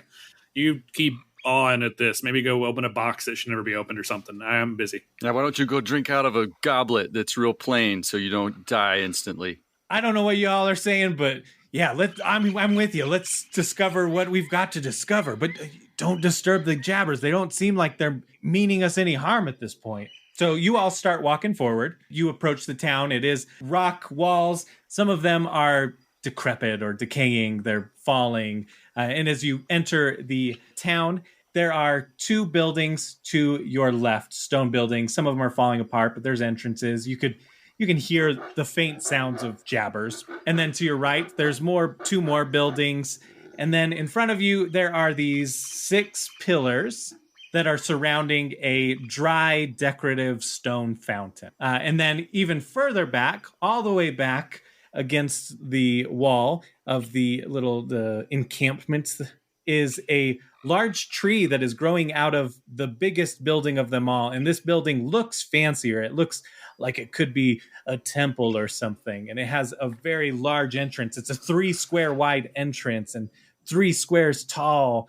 Beautiful engravings on it. Some gold line decorative engravings and whatnot. That is what you see. And there's pillars in front of there. There's one of the pillars that's collapsed. It's fancy. Let's go there. Are we going there? Yeah. You start to walk in. You keep going into the town. You see a barrel or 2 around near the pillars, like a red barrel and a yellow barrel. There's a pile, and you can see a bunch of junk in that pile. It's like in the right corner of the area by the building. And as you get closer, you see the jabbers are coming over the walls, coming down onto the floor of it, and they go inside the building, and then they come out and they're empty-handed. They're carrying in some gold, or they're carrying in some really big bananas or various jungle fruits. There's definitely other fruits and stuff than bananas. I know that, guys. That's like, we all know that. I don't have to say them. I don't have to name other fruits. Apples are another. Apples. There's an apple. One is definitely carrying an apple. Broccoli. Damn it. Tomatoes. I don't know that one. Very small rocks. Churches. Rocks that are shaped like things like hearts and... Yeah. So you see that kind of happening as you get closer and closer, and they really aren't paying any attention to you. Yeah, I have a feeling they're going to pay attention when we walk into the temple, though. Is this going to be like a Cave of Wonders deal where, like, oh, we can't touch anything? Touch nothing but the grizz. Wait, I have an idea. I'm going to pick up the biggest banana that I can see, and I'm going to try to carry it into the temple. Okay, do a search check. That's a 9. You know what? You find a decent-sized banana. It's not the biggest thing. And you walk into the temple. Everybody else is going to stay outside, I'm guessing, right? Well, that's a really good idea. I mean, do as the Romans do. Yeah, I'm going to wait a second. Yeah, I'm going to hang back and see how this goes dreadfully wrong. I'm going to start looking for fancy rocks. Okay, give me a search check. Okay. Oh, jeez.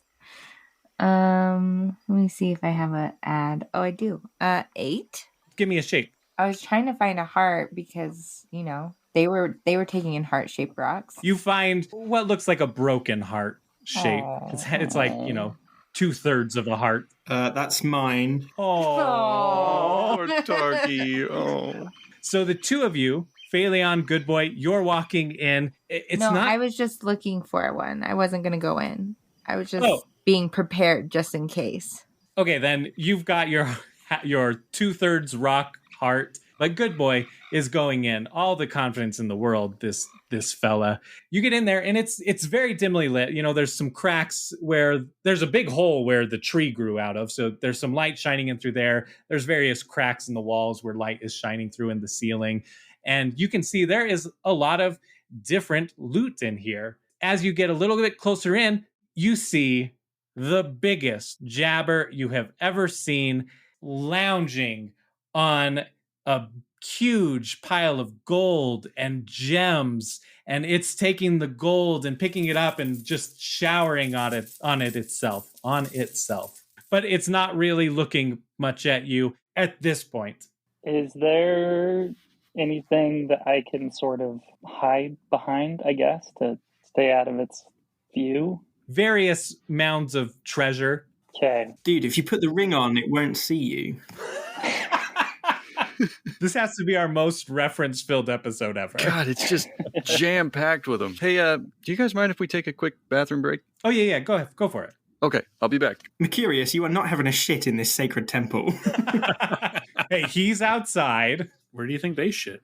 I reckon they shit in that fountain. The water's brown for a reason.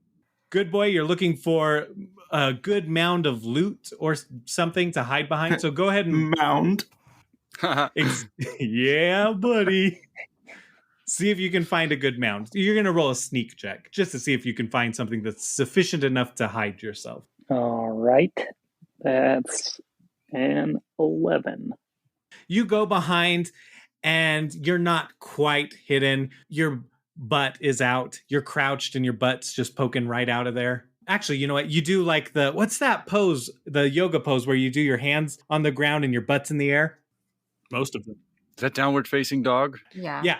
Downward dog, downward facing dog, whichever it is. I think it's called sun ass. Presenting. It's what's that, like butthole bleach or butthole tanning? Yeah. You gotta sun your butthole. So you assume that position. You're thinking, maybe I can become a pile of loot if I'm this shape. But your butt's just hanging in the air and over other mounds of loot. So the guardian spots you and you hear motion movement, gold sifting beneath him, and it stands up and is looking right at you. I'm going to hold up the banana that I brought in to it. Okay, it puts its giant paw down towards you and opens it in front of you, upward facing for put it in. I do it. You put the banana on his hand and he picks it up. He just pops the whole thing in his mouth. It's tiny compared to him. And then he continues to walk past you. He seems, not necessarily grateful or anything, but not displeased at the very least. Indifferent, maybe, is the most accurate term. The rest of you, standing outside, waiting with bated breath, you see a giant white furry hand grab the side of the entrance, and then out comes this giant jabber, which I described earlier. And its fur is white. What Good Boy couldn't quite see in there, or couldn't quite make out in the mounds of treasure, is that it is adorned with jewels, with golds. There's silver and gold chains with trinkets hanging from its neck, between its fingers, like on its ears, just everywhere. This thing is a sight to behold, with all of the glorious, glorious loot and valuables affixed to it. And it sees you, doesn't really look at you, just looks past you, turns around, grabs onto the tree, puts its hand on top of the building, climbs up on top of the building, and you see it slouch down and lean against the tree, and it starts putting its hand down and then lifting it up and just pouring gold on itself. Harrison says, "This is incredible. I must return to my camp and journal my findings immediately and get started on my book. A word to the wise, the Guardian said to be aggressive to those that take what it values. Shiny gold things, silver, and food. You may want to leave a tribute if you get too close. That's at least what the old rumors say." And then Harrison Dodge turns around and leaves. Okay, bye. Bye. Hope he trips on that banana on the way out. Gonna roll a little d20 there. He didn't. He got a 17. Ah, damn it. Although who knows if he could survive the exit, walking back through that hallway. Oh, yeah. Boulder comes back the other way. Steps on it and it just reverses. It's beeping like a cement truck. Boop, boop. So there you have it. The giant guardian is up there. Occasional jabbers are coming over and putting loot in the building or on top of the building, various places. Okay, well, as long as we don't steal anything and we give him a little tribute, we can go in there and search for Grizz, yeah? Yeah, he's on the roof, right? So we can just go in underneath him. Maybe we should take a valuable just in case so they don't see us going in empty-handed. None of us plan to take anything. That's true. He likes food, right? Food? Could this be a job? Can I offer him one of my slices of goblin ass ham? You have ass ham? I do still have ass ham. Forgot about ass ham. I have gold, I guess. Yeah, no, that was my plan. What else do I have? I have gold already. I'm just thinking he's got a massive pile of gold already. He doesn't have any ass ham, as far as I'm aware. So, like, mine's unique. You know what he doesn't have? Any wine. Any Hey Kitty wine. That's true. Oh, no. Are you going to get rid of the Hey Kitty wine before you use it? Well, I have 3 of those. Oh, okay. So maybe you just like pour him a little glass of it. Yeah, I have like 3 portions. I'm imagining like those little mini bottles. Oh, okay. Like airplane wine. Right. Common airplane wine. Yeah. I could part with 1, maybe. Kimmy, are you just planning on your rock? Yeah, I'm just hoping for the best with my rock. Drake, you were planning on just gold, right? Yeah. Old ways are the best. Gold ways are the best. Hey. You enter the building, you see everything that you saw before. When you look up, though, at the hole where the tree has come through, you can see the head of the Guardian. So the Guardian is still able to see inside the building from there. Okay, so he sees us looking at his mounds. Yes. Yep, that is a sentence that you can say. And is not inaccurate. Are any of these mounds Grizz-shaped? I mean, you can just roll search checks to see if you can find a Grizz. I want to look at Grizz's mounds. Nah, that's going to be not good. I'm also going to make a search check to find Grizz. 3. Maybe not. 5. Hey! Oh, man. It's really hard to find this guy's mounds. It's important to search your mounds frequently so you can detect cancer. I'm going to try and spy the mound through my sniper rifle scope, which gets me a bonus. So, that would be not the best. That's a 6. Usually I don't have this much trouble looking at mounds. My combat rifle gives me a +1 to search checks while equipped also. So I guess I also got a 6. Distracted by all the mound. Are the rest of you searching? Yeah. Also, yes. Phalion, I'll remind you that, because I don't know that this comes up that often, but you do have a search bonus with Pigeon, I think. But I also have a +3 on my search checks. So you would get to add that on top of it. So it's like you and Pigeon are searching together. Okay. So we together collectively got 21. I got an 18. That is so cool because 21 is a requirement to find a certain something. Gasp. Drake, Tarquin, Mercurius, you are sifting through a mound and it stinks. It's gross, but you're not really finding anything. But you are searching through a mound. Gross. I imagine that a Jabber's mound doesn't smell very good. Weirdly, though, there are like little gold coins that occasionally find their way in there and whatnot.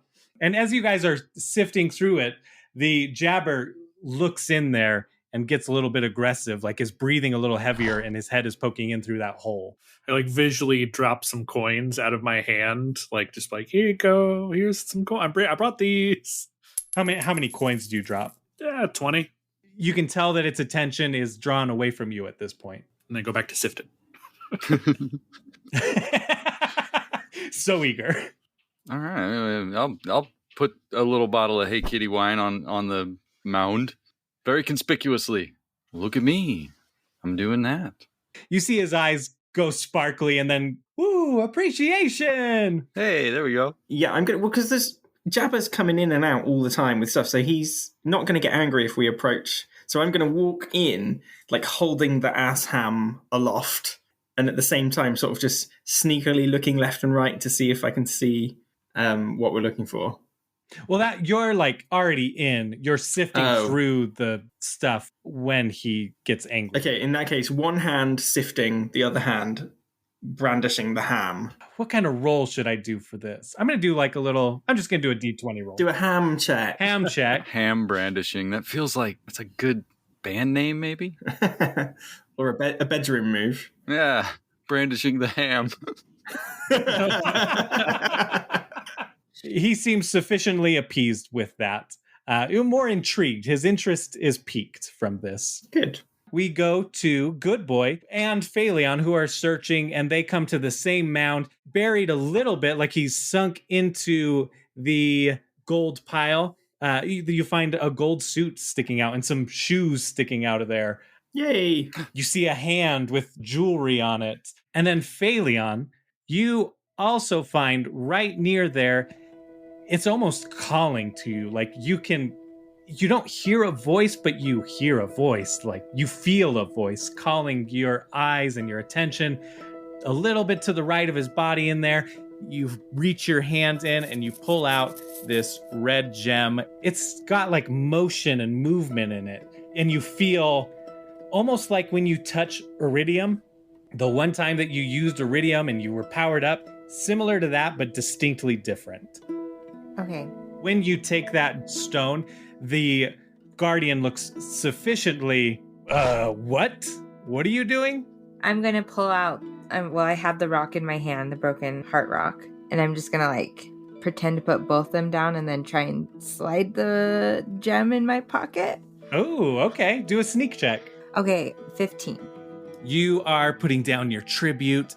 You sneakily hide the red gem up your sleeve, pull it away, and the guardian is none the wiser. You successfully snuck and stole that red gem. It kind of looks at you like, not totally appeased. I'm keeping my eye on you, but sufficient for now. Okay.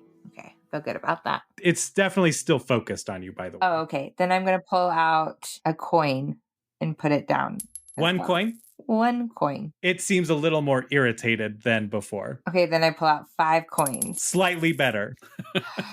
5 more coins? It looks at the rock you put down, or like kind of where you put the other stuff. It can't see it anymore. And it's like, all right, I guess that's fine. So 11 coins total is what you put down. And a 2/3 rock stone. And it thinks that you put back this swirling gem. Yes, of course. Do you call everybody over to you guys? I think I want to send Pigeon over to them to try and get their attention.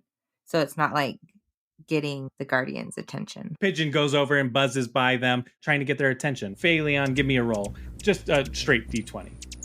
Oh, jeez. 1? It's like doing it behind them and very quiet. They're so focused on sifting through these giant turds. I'm going to try and like pss, pss at them like I would a cat. Okay, give me a talk check. Okay. Oh my gosh. Okay, let me see if I can add anything to that. I feel like you have a +2. I have a +1. Plus so 1, okay. I have total of 2. Nat 1 will always just be a Nat 1. Okay, Nat 1. Anytime you roll a Nat 1, we won't add anything to it because it's way more entertaining. You start to try and make the pss, pss sound and you make a sound. And all of the jabbers, the Guardian, look at you like, the hell did you just do? And it did get the attention of the other Vault Hunters, but you are sufficiently embarrassed and take 7 points of embarrassment damage. You know, in some cultures, that's a compliment. I'm going to take offense to it because I'm so shoveling through shit. She's like, she making fun of me? I'm going to be like, if you need to go for a crap, the fountain's outside. Yeah, they're looking at you, so. Oh, sorry. And I just like kind of motion them over. Try and do it sneakily, but you know, I'm not going to roll again. You all go up to her. You see the body inside the pile of gold. Yep. Those are those stupid fucking boots. I'm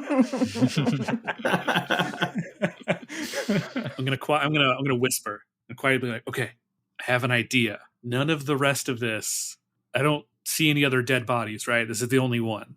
So I don't think it actually gives a shit about the body. It just wants the shiny stuff. Oh my god, take his clothes off. Take his stuff out and then be like, you know, like, ew, this is gross. We'll take this out for you. And I don't think it'll mind. That stands to reason. I'm going to make a sneak check while I'm taking the stuff out. Yes. Dirty 20. Damn. Okay. Yeah. Very dirty 20. I feel very dirty. Yeah. Get those clothes off so smoothly. You've left the gem rings, like you've taken the gem rings off, and you make a very big presentation of putting them down nicely. You take off his gold jacket, you undo his belt buckle and completely take off the belt, and you put it in a ring, you know, circle it, and then you put that down, and on top of the belt, you put the pants and the jacket all folded very nicely. Yes, that's exactly how all of that went down. No one looks too closely at the pile. It's fine. Drake Wilson, professional orc stripper. The Guardian, you see him like really interested in what you're doing. And once you get it done, he's like, well, that kind of helps me. Like there's kind of like okay, yeah. Now I don't have some dirty, fleshy thing inside my gold. Yeah, I'm gonna like pretend to bite the orc and be like, ugh, bleh, puh, and then we'll take care of this. He's commando, so fully exposed, by the way. The movie, we either have to censor this out or very creative camera angles. Some orc ham. I was biting above the waist, just so everyone is aware. That was. You've done that. You've got a dead Grizz on your hands here. I'm fascinated to see how you intend to speak with this dead Grizz. Well, I guess I have to carry him out of here. You all start leaving? Yeah. We helping him carry. I'll grab his arms, you grab his legs, and we just cart this puppy out. Both Mercurius and Drake are carrying him like Weekend at Bernie's style, right? Like one arm on each shoulder. Yeah. Yeah, you guys walk out. There's no problem. They have no problem with you leaving. You've paid tribute. Everything is good. So you are taking the body. You leave the temple. Jabbers, the ones outside kind of look at you, but really don't care what you're doing. They think it's sort of interesting that you're carrying this person this way. Are you just completely leaving, like going out the hallway? I think so, yeah. At least out to like the main area we're out of the town is where I would say that we at least carry this. Yeah, you go out, you find a nice pond, and that boulder is in that pond, and it almost has like it's created a little bit of an area where maybe you could lean him up against that boulder or something if you wanted to sit him upright. I'm going to wash my hands in the pond because I've been sifting through shit. So yeah, I guess if we want to sit him down, we prop him up, like sitting up. Do I have anything I can cover him with? Like his lower regions? There's large leaf plants around. Pluck one of those. Give him the Adam and Eve treatment. Just cover that up. Yep. Just roll me an interact. Okay, 4. You find one of those really big leafy plants and you tear a portion that you think is the appropriate size to cover junk instead of just taking the entire plant. And then you place that over his junk and it's, His junk is much larger than the leaf? Let's say that. Yeah, like it's sitting, now it's just like genitals with a leaf on top of it. A portion of a leaf on top of it. Let's be gross here. There we go. That's perfect, right? We're not immaturely mature here, right? That's right. We said it at the start. Well, Drake did. I mean, Ian. We are children. Yeah, so there you go. So he's sitting up, right? I stand in front of him, be holding the gun, and be like, all right, time to talk. Fuck you. And then I shoot him in the face. Hell yeah, dude. Hell yeah. Just roll damage. Why'd you go for the face? His junk is right there. That's fair. There's junk in betray me. His stupid face did. Yeah, what is that? 13 damage to his head. His head explodes, sufficiently splattered. With which gun were you using? Your new gun? Yeah. What was it called again? The Abiding Impaler. It grants a +1 on search checks while equipped. That didn't help me. Oh. I don't know about the rest of you, but I feel much better. Yeah, that made me feel better too. All right, we can go. That's the whole quest? That's all I needed. Is that what you meant by talking to him? Yeah, I did. You did. He said, fuck you, which I agree. Did you not see our conversation? It was kind of one-sided. Wow.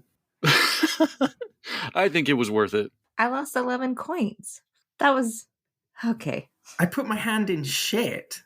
That is, yep, I do understand. If you want, we can go back and grab some more stuff. No, we'll only anger the Jabba thing. Hey, I'm glad you got closure. Well, I still got to kill that other guy, but I'm done with this part, I guess. Well, I, for one, have had a fantastic time. And if you ever need help shooting a corpse in the face again, you give me a call. Great. All right, yeah, you guys leave. I'm guessing that Drake, are you sticking with them until you get back to Ever Falls? Yeah, we're all going the same way. Yeah, we're hanging out. Man, I always knew I liked Drake. He's a man after my own heart. I also wanted to shoot not Drake. I wanted to shoot Grizz in the face. I got to buy you a drink, man. Well, I think because you all lost items and stuff, I should probably be the one buying. Oh, he's so generous, this guy. You all are walking. What's the route you take? Do you just return the same way that you came to ensure that, you don't get lost? Does that make the most sense? Yeah, and we step on all the same pressure plates. Which have already been activated, so... Oh, so we're good. Yeah, every time you step on one, like one of them, you just feel a little air pressure blowing through little holes. You hear something click and then nothing falls from the ceiling. Yeah, it's like that old, when you were a kid and you'd be like, step on a plate, you get your mom a date. said no kid ever. You, You grew up in a you guys weird didn't say that when you were kids? Step on a plate, get a new stepdad. My mom went on a lot of dates. That's what I was. I don't know. Yeah. Not necessarily hoping for those dates, but I thought that was the saying. I don't.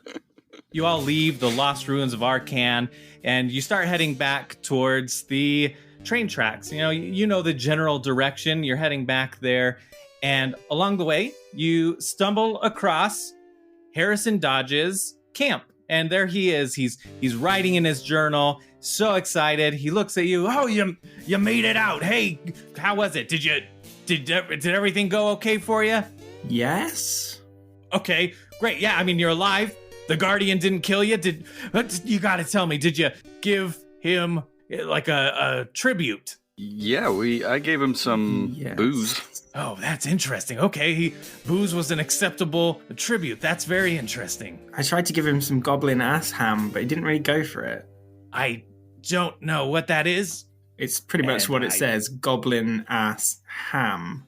Like, I don't get where the confusion is there, Mr. Dodge. I just didn't want to think about it. It sounds gross. I can show you it if you want. No, you left it there, didn't you? I've got more than one slice. What? No. Well, yeah, I guess there's 2 cheeks. Yeah. Thinly sliced. I just don't remember. It's wafer thin. All right, fair. Okay, fair. I'll allow it. Interesting. Okay. Well, did anyone take anything? No. We took Grizz's body. Oh yeah, that. But we left his fancy clothes. So it's kind of like a trade. We were like, here, we'll get rid of the garbage for you. Interesting. Okay. Yeah.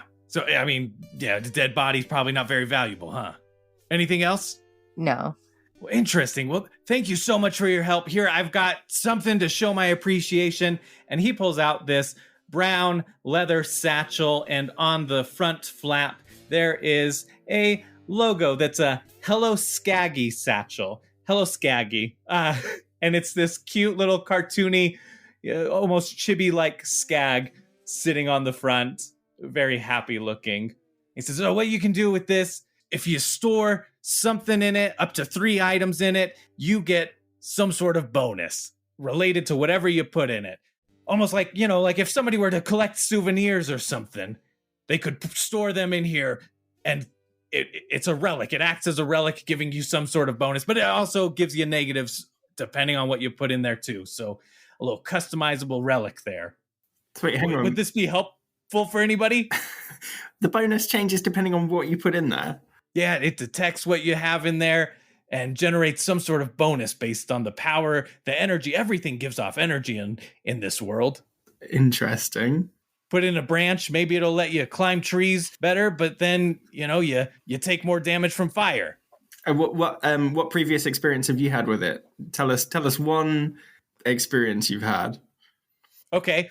One time I put a tree branch in there and I could climb trees better. Ah. I took more fire damage. Nice. Okay. So why are you giving it away? Why don't you want this bag anymore? What's the catch? Oh, I just wanted to... It's a thank you. It's a thank you. I don't know. Maybe this would be useful for somebody here. Maybe out of character. Why is he thanking? What did we help him with? We just pushed him into some traps and then he ran away, right? Like, what did we do for this dude? Oh, I forgot about you pushing me into traps. No. He's writing his children's book, and you helped him make his way there. And okay, yeah, because we helped him get through the secret door with the letters and the riddle. Yeah. Okay, right. So we just helped him discover the thing. Just clarifying. Yeah. Thanks for helping me discover this. It's just a thank you gift for escorting me through this. You're welcome, sir. Would anyone like this bag? Obviously, it's for you. Oh, okay. Thanks. I'll take the bag then. Could I drop any bigger hints? Souvenirs? Maybe you could put some souvenirs in here. Okay. Yeah. I'll take the bag. Thanks. This is an item from the Homebrew Discord. Voidshift_C helped come up with this, and I thought it was really clever. They specifically mentioned something to this effect for Tarquin. Oh, nice. So thank you. And they're on Instagram, Twitter. You can check out them. they're painting some minis and whatnot. And it holds 3 things, yeah? Yeah, you can store any 3 items in there. You know, they're not necessarily useful items, and you can take them out and swap them out. They won't be. I've drawn a little bag on my items box, so I know which 3 are in the bag. Oh, nice. What 3 items did you immediately put in there? I'm just going to put the top 3 items on my list. So the bloody feather that I tickled the Don to death with, the bodyguard's ear. I can't remember. Did we freeze a dude? And I kept it. I don't know. So I've got a bodyguard's ear and a robot's finger, probably from a jackbot. The jackbot that we set on fire. Yes. The ear, was it the frozen ear? No, maybe it wasn't the frozen ear because I chucked that for a skag, didn't I? And yeah. Was it, in the clothes factory where Phaleon got off her face on those drugs? Yeah. And was his name Kevin? I don't know. We killed him. I was pretending to be him on the radio. I think it's his ear. Oh my gosh. Did you take somebody's ear then? Man, that was over a year ago for us. Well over a year ago. Jeez Louise. So it's going to be nice and ripe by now. But there you go. The feather, the ear, and the robot's finger, the jackbot's finger. You can, next to those, write +1 damage to flying enemies for the feather, but animals don't react as kindly to you. But animals hate me, okay. The bodyguard's ear. +1 to listening insight checks. Yeah, okay. But what's the but? But -1 to talking to bodyguards. Okay. And the jackbot's finger. What do you think would be a good one for this one? Everything I think of is like talk related, like plus or -1 to talking to robots. +1 to fingering. That's what I was going to say. No, that's actually not a bad idea. Like +1, I mean, not that phrasing, obviously, but +1 to precision interact checks. Ooh, okay. Yeah. What about like I can't hide from robots or something because they can detect robotic... Oh, there you go. Okay, yeah. -2 to sneak checks from against robots. Whatever. Yeah. Cool. He thanks you. He goes back to writing in his journal, and you all look around, and lo and behold, wouldn't you know it, you notice the distinct lack of presence from somebody in the group. Has Drake Wilson done a runner again? Drake Wilson is no longer here. God damn it. God, worst dad ever. Mark my words, I'm gonna buy that guy a drink one of these days. Classic Drake. And then you start heading off towards Ever Falls, but we go blurry vision and we go over to Drake. Oh yeah, I just fast traveled over to Ever Falls. I was really tired of walking. We've done a lot of walking today in the jungle and in that temple where all that stuff made me trip and look like an idiot. But no, and then I go over the Echo Stone as I realize I'm far enough away. It's like, hey guys, sorry about that. God, I gotta stop doing that. One of these days, I'm just gonna be there when you turn around. Promise. But now that I'm gone, I can tell you kind of what I was really doing. Grizz, he had the Echo Stone, but that's what everyone else cared about. So when we're doing that orc stripping, which apparently I'm very good at, I pocketed one of the items on his person, his belt buckle. Because you'll never guess what kind of material it's made out of. Vault key. Vault key fragment material, of course. Oh, I was going to say ham. Oh, close second. So once I had that, and I was pretty confident that y'all weren't going to get mobbed by the giant jabber, figured it was time for me to go again. But I got another person to claim vengeance on, so maybe I'll catch you around. Classic Drake. And just audibly winks. Wink.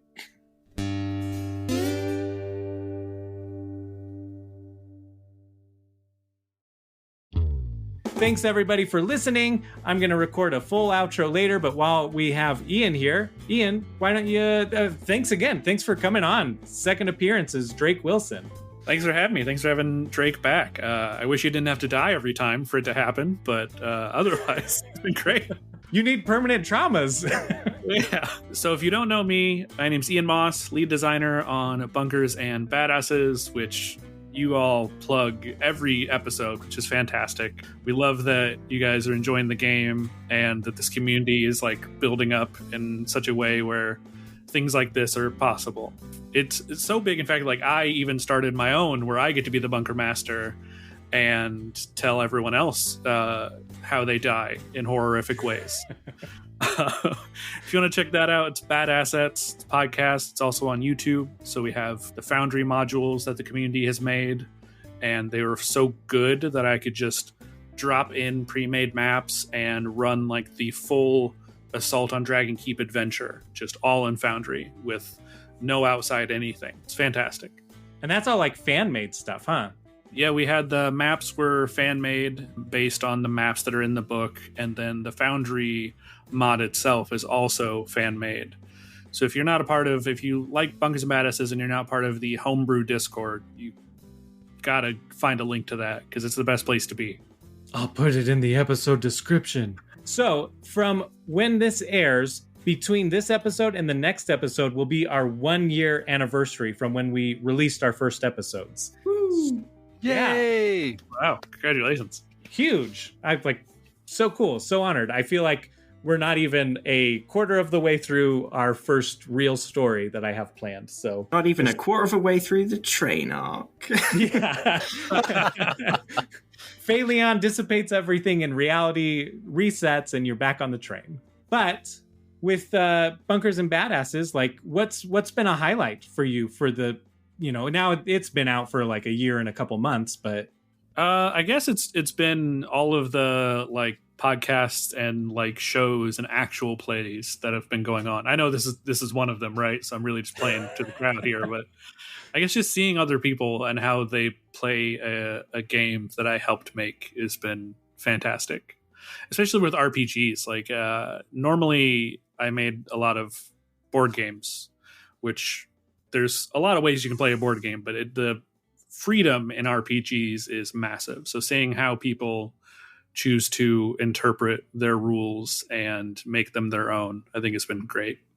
Does it ever like irk you at all when you're just like, what the hell are they doing? Why'd they make a custom class, or why'd they make this custom? Like I have custom shields now. I don't know if you've heard that stuff of rolling new custom shields, but like, people are always alternating or like making variants of things or little homebrew stuff. Does that ever drive you a little crazy? You can be honest. It won't hurt our feelings. No, it's the opposite. I love when people make their own stuff for RPGs. Like RPGs in general are just rules that you can just choose to ignore. Like really just go into the system and pick and choose what works for your group. Because I'm not going to tell you how to have fun. I'm just going to, give you options.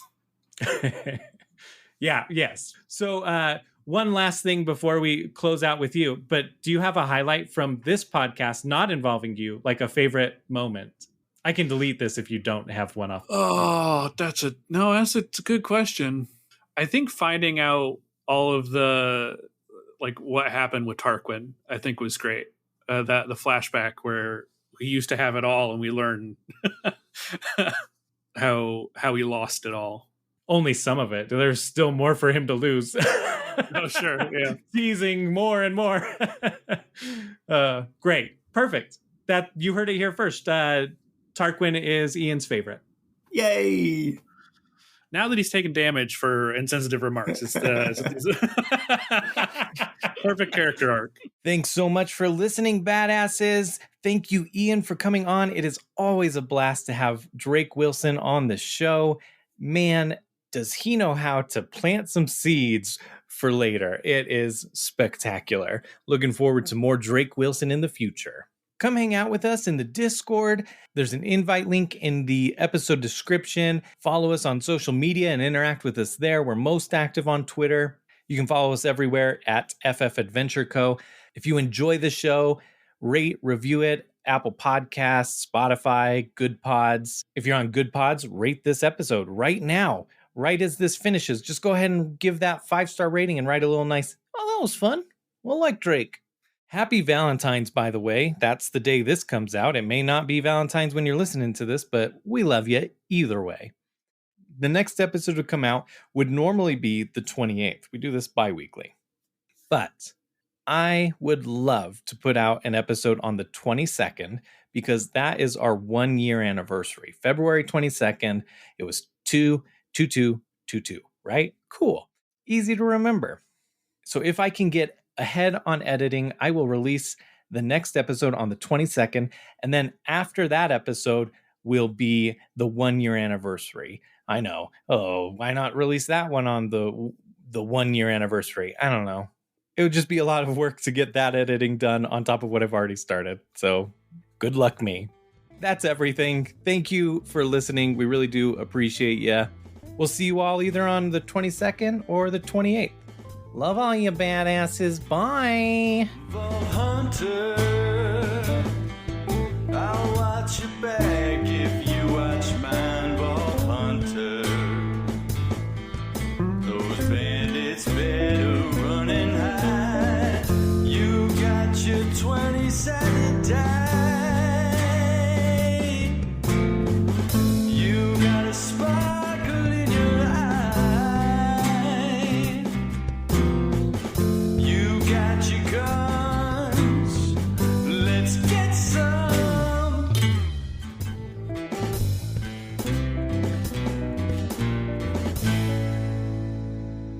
It's Drake Wilson. Oh, hello. That's your guys' cue to say hello. I was waiting for somebody else to say hi first. Oh, hey, Drake, good to see you again. Hey, good. You kind of hesitated there, but that's fine. Yeah. It's good to see you. I'm hoping God will edit that out in post so that it doesn't sound awkward. This is incredible. I must return to my camp and journal my findings immediately. I think I totally lost his voice in our little break.